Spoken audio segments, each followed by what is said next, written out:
Moms kitchen ল্যাবে আপনাদের সবাইকে স্বাগত। আজ আপনাদের সাথে শেয়ার করব ভীষণ হেলদি হাই প্রোটিন একটা ডায়েট রেসিপি। খাবারটি একদম ভেজ, যারা হেলদি অথচ টেস্টি খাবার পছন্দ করেন তাদের জন্য একদম পারফেক্ট।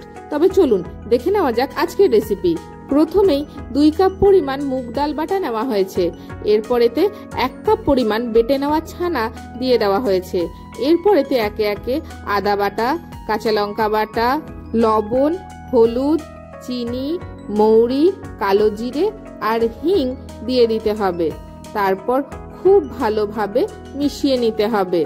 যদি প্রয়োজন মনে করেন তাহলে সামান্য জলও দিতে পারেন, কারণ মিশ্রণটা একটু পাতলাই হবে।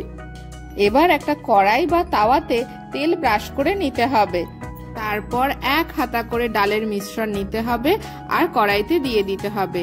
কড়াইটা আস্তে করে গোল করে ঘোরালেই গোল রুটি তৈরি হয়ে যাবে, অনেকটা গোলা রুটির মতন। ধিমে আঁচে মিনিট 2 রেখে দিলেই যখন দেখবেন উপর পিঠটা টেনে উঠেছে, তখন আস্তে করে সাবধানে উল্টিয়ে দিয়ে আরেক পিঠ সেঁকে নেবেন। দেখুন, দেখতে অনেকটা অমলেটের মতন হয়েছে না? অনায়াসেই এটাকে ভেজ অমলেট বলা যায়। এইভাবে একে একে প্রত্যেকটা অমলেট একটা সার্ভিং প্লেটে নামিয়ে নিতে হবে। তারপর সুন্দর করে সাজিয়ে পরিবেশন করুন।